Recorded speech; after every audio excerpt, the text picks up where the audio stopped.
guys, welcome to Tropicana Golf Club. This is West 3 and today I'm going to be trying to explain a little bit more. I've received a few comments about people who think that I should elaborate more on my routine and the way that I make selections on the golf course. So I hope you guys stay tuned for the entire video and let's get started. So right here we have the par 4 and it's the first hole. As you can see, there is a bunker on the right side and the left side is pretty much clear. So the bunker is reachable for me. So I do definitely aim it down to that white house at the back there if you can see. And I hit a pretty good shot, so it's down on the center of the fairway. So for my next shot, I have a 126-yard shot and it is uphill. So I decided to hit a 9-iron for this shot because the pin is in front, so there is a lot more space behind the pin than short of the pin. So I did go for a 9-iron, but I think you can see from this I am actually aiming a lot more right than I was planning on aiming, and my shot did not draw, so it actually went straight to the right. If it had drawn, I think it would still be on the green, but it went straight to the right, so I'm just on the right side of the green. But it's not too bad. I know my chipping is good enough, so the right side is actually much better than the left side because the left side is covered with bunkers. So if I were to miss, that was definitely the miss. Not that I was planning to miss, but you know, that was a good miss. As you can see from this video, there is nothing at all. It's just a straightforward chip.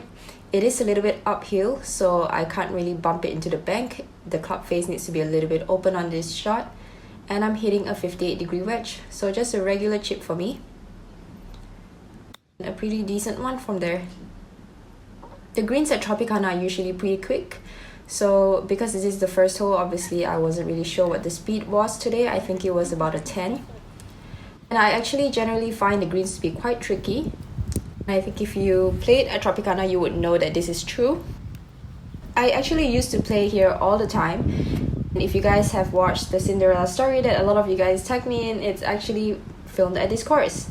So it's a great course. I haven't played here in a while, but I'm excited to be back. So that was a par on the first hole. And let's move on to the second hole. This is a par 4. It is dogleg right and there is a bunker on the right side. There is pretty much nothing on the left side other than big hills. But you do want to go more towards the right side because for me, I'm hitting a driver. And if I were to hit a driver towards the left side, there is a big chance that I'm going to be on a really severe slope. This entire hole slopes downhill and towards the right. So I am aiming towards the left side of that tree on the right side. So if you can see that kind of sticky tree, and that is basically my target for this hole because I know that I can definitely carry it high enough and long enough to carry that bunker and that tree. And if I were to go a little bit right or left of that target, I would still be fine. So one thing that you should know about Tropicana as well, there used to be a lot more trees, but a lot of it is now cut down and turned into plantation, which I will show you later on. So that's why the targets have kind of changed and the course has actually become wider with the cutting down of the trees. So anyway, this is my next shot. It's not a very long hole, so I've only got 52-degree wedge left. And basically it's a downhill, downslope. So I am anticipating this to go a little bit to the right side, as in a little bit of a fade. It is downhill with the green downhill as well. Usually this green kicks a lot. So I am playing it a little bit shorter and just hitting a little punch shot and hoping that it rolls out. So just letting the green do the work here. After that shot, I was on the green. So if you can see from this clip, my friend and I actually hit it right next to each other. And believe it or not, our ball actually did not touch each other. It literally just landed there. So there is a quite severe slope on the left side and both of us we hit the exact same slope. And that is what happens. When you hit that slope, you can anticipate it to break towards the right side. Unfortunately, we were actually a little bit low. If we were a little bit higher, I think we would have broken closer to the hole and left us with a much shorter putt. But we are still putting for birdie, so no complaints there. So this is a downhill putt, and I think basically the water is all behind. So it is breaking towards the water, and it definitely breaks a lot more than I thought because I thought I was taking quite a bit. But it was still on the low side, so definitely. And something that I figured out at the end of this round too, the greens here do break a lot, and When I played here often previously, obviously it was a lot easier to remember how much the green breaks. So this is actually a little fishing place that they've created now, and I don't really know what that's for, but quite interesting because you don't really see that on golf courses very often. So the next hole, this is a par 3. There are bunkers on the right side, behind the hole, and in front of the hole. And the pin today is tucked left. So left side is all water, and there is actually a big slope down the center of the green. So if you hit it anywhere towards the center, chances are it will kick towards the left side. So you don't really have to go for the pin on this hole. You just play it out to the center. It's a much safer shot and take the water out of play basically. So anywhere towards the center of the green on this hole is actually a good play. If you will be able to see from this clip actually, so that is the big slope that I was talking about, that if you hit it, it would have feet towards the hole. Basically what I'm pacing out here is where the slope is gonna turn, where the break is gonna start. From what I saw, and I don't know if you can see from this clip, I thought it was gonna be a huge breaker. So my friend and I was actually joking because I had no idea how far right I had to aim, because it really looked like it was going to be a very severe slope. And as you can see from this clip, I am aiming very far right. It's about, I don't even know, 5-7 yards right of the pin. I might have hit it a little bit too hard, or I might have taken too much, but it actually did not break as much as I thought it was going to, which I was quite surprised by. So I left myself with definitely much longer of a putt than I was anticipating. But you know, these are the putts that sometimes you just have to, these are the putts that I practice a lot of, because these are the putts that are going to make or break your score. So if you miss this all day, you will definitely be maybe even 5 shots above your average. Whereas if you're making this all day, you could be shooting one of your best rounds. That is what I believe.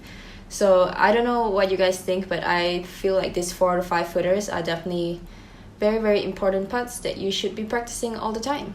So anyway, this was the putt that I had for par. I was anticipating it to break towards the water. So that is also a tendency on golf courses, if you guys haven't realized. If there is a water hazard, chances are the putts or the hole is just going to break towards the water hazard. So yeah, anyway, made that putt. So that was a good 2 putt from there. And let's move on to the next hole, which is a par 4. So this, as you can see, is only 322 yards. So there's 2 options here. You could either hit a driver and try to get it across the water and give yourself a chip, or you can lay up like what I'm doing here. I'm actually hitting a 5-iron, which on some instances I would hit a hybrid, but because today it is downwind, I was gonna hit a 5-iron and just aim it short of those bunkers over there. But for some reason, I think you'll notice this too, I kind of gained some distance today, and usually I do not get it to that bunker, but I ended up reaching that bunker today. So not an ideal layup with a 5-iron, but you know, it's still in play. From that tee shot, I actually left myself in a pretty high bunker. So I'm only hitting a 9-iron here, but because this bunker is pretty high, I actually wasn't 100% confident I was going to get it over. The leap is pretty high, and the ball was actually sitting in one of those, I don't think you can tell, but you know when they use the mower to like rake the sand, and then there's like their tire track. So it was sitting in the tire track, and that's what happened. So I almost killed my friend with that shot. But you know, I kind of knew that it was not going to go out, but it was either chipping out sideways or trying to go for it. And I decided to go for it because, you know, sometimes you just have to try it. Obviously, that was not the result that I wanted. I'm actually further than I was just now, so because my ball actually went backwards. But it's a short hole and I still only have a pitching wedge left, so not too bad. Just have to recover after that kind of shot.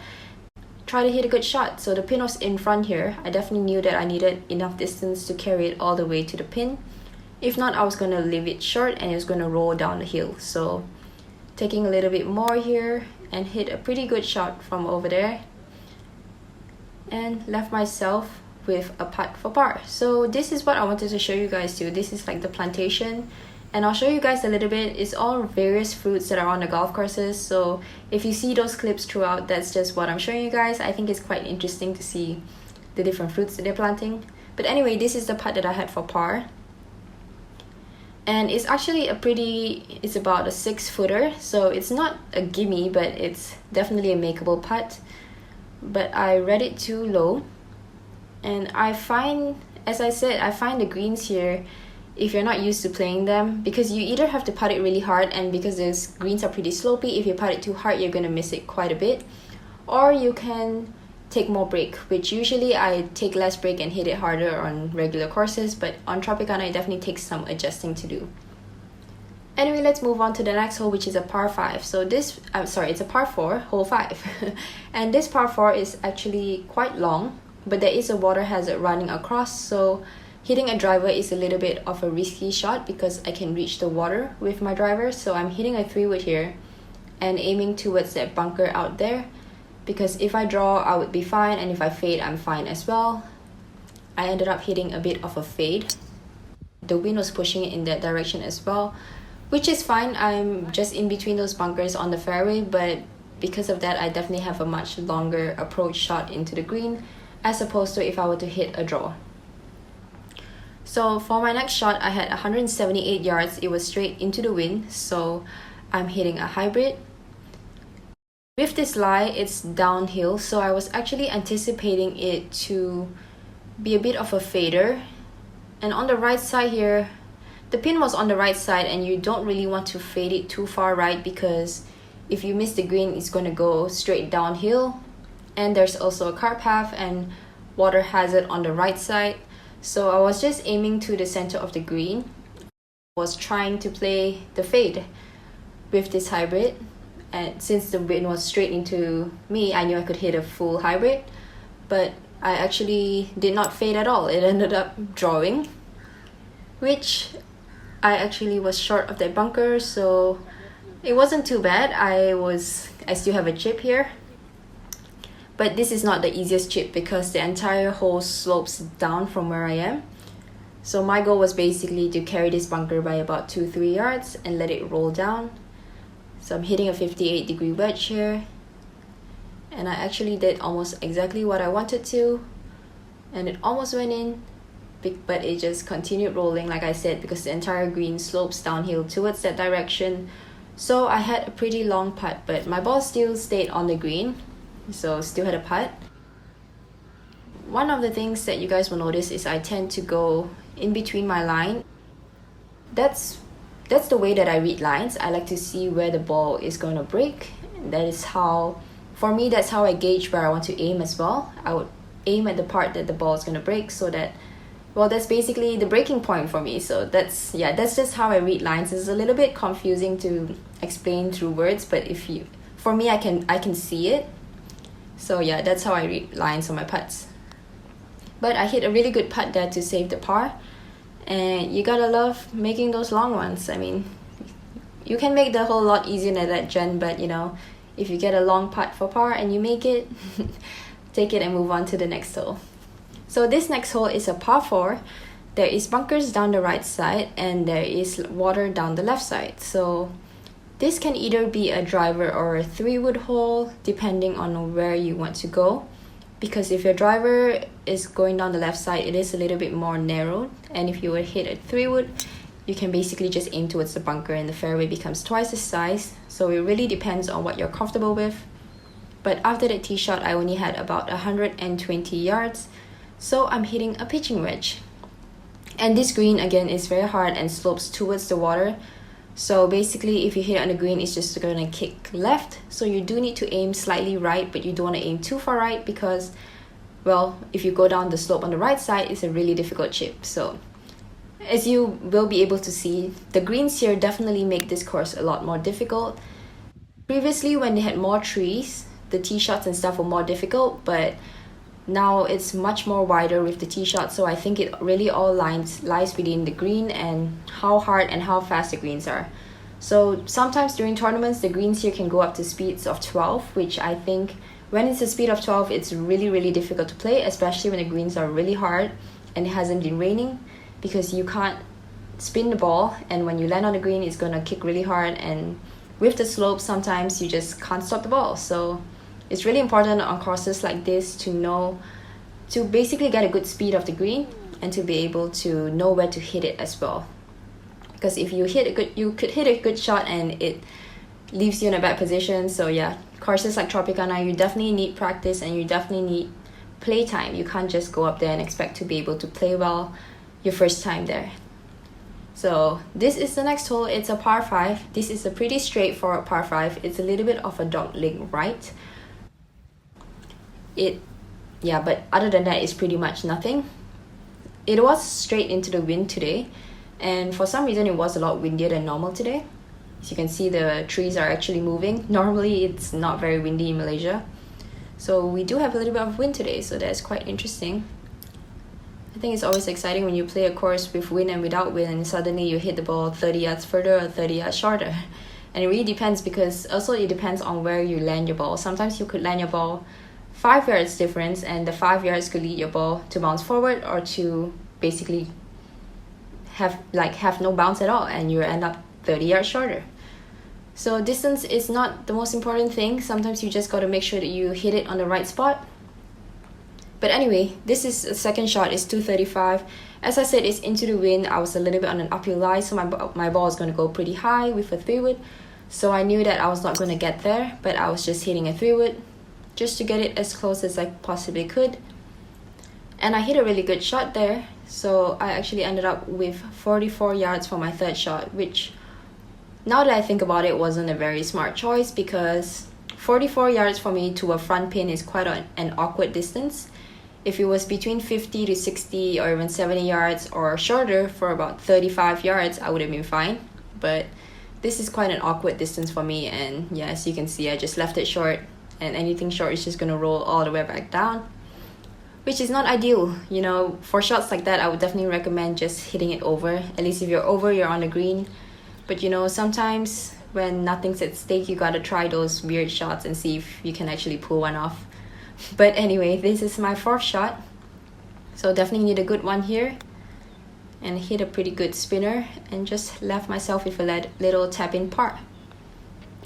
So yeah, sometimes I know, well, with holes like that, I could have laid up or I could have gone for it, but I know that even if I go for it, worst to worst, I'm just gonna be, if I miss the green after that, I'm just gonna be a fourth shot on, and I know that my chipping and putting is good enough that I can still save par. So it really depends on your strength. Anyway, this is the next hole. This is a par 3, and this is playing 124 yards downhill, but it is a bit into the wind today. So I am hitting a pitching wedge. The pin today is tucked on the right side, and there's actually a slope going right down the center of the green as well. So anything on a certain part of the slope is going to kick left, and anything on a certain part is going to kick right. So that's one of the things with Tropicana as well. They have many of these little mountain hills on the greens that if you hit one side, it's going to end. I mean, 2 yards could make a huge difference. That's basically what I'm trying to say. So as you can see from this putt here, I actually kicked left, so I ended up having a lot longer of a putt than I thought I was going to have. But it was still on the green, and unfortunately, actually, the line was not too bad. I just did not give it enough speed, because usually this green is really quick, but today it wasn't as quick as it normally is. So I left myself with one of those dreaded 5-footers downhill left to right. Definitely not my favorite putt, but you know, just trust the line. Luckily saved the par there. So lucky to walk away with a par after leaving the putt that short. Anyway, this is the last hole on this 9. This is a par 5. So the right side used to be completely covered with trees, but now they cut them all off, but there is still hazard on the right side. So you do want to aim more towards the left side. Those bunkers are in play, but you can either, if you really wanted to play safe, you could take something that's just going to go short of those bunkers, because this is a long par 5 and it's not one that you can reach into anyway. So you can either do that, just go short of the bunker, or try to hit a fade. So aim for those bunkers and let it fade out towards the fairway. After that, I'm still hitting a 3-wood. As I said, it's a really long hole. It's straight uphill, so it does require quite a bit of distance. And I'm just hitting a 3-wood just to get it out as close as I possibly can. I can reach those bunkers on the left side, but I can't reach those on the right side. So definitely just aiming towards those 2 bunkers in the center, or those 2 buildings at the back if that's easier to see. So aiming for those buildings and just hitting a committed shot with my 3-wood here. I hit a good layup shot. I was happy with that 3-wood. And after that, I had about 98 yards. This green is elevated as well. And this entire green slopes towards the left side. But there is, again, a huge slope down the right side. And if you miss it down the right side, it's going to be a very difficult chip, especially when the pin is tucked right like it is today.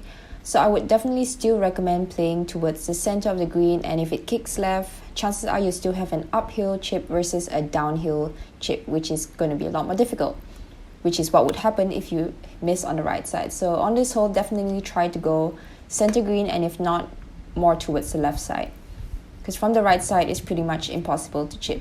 See, I landed it on the green and I'm almost off the green, so you can only imagine if you were to hit a chip from the right side, it's going to be very difficult. But anyway, this is the putt that I had. It was uphill and I thought I hit a good putt, but just did not want to drop. So anyway guys, that is the West 3 course here at Tropicana. I will be posting another vlog about East 1, which is the second 9 that I played on this day. So I hope you guys stay tuned for that. Thanks for watching. Please like and subscribe. Thank you guys. See you guys next time.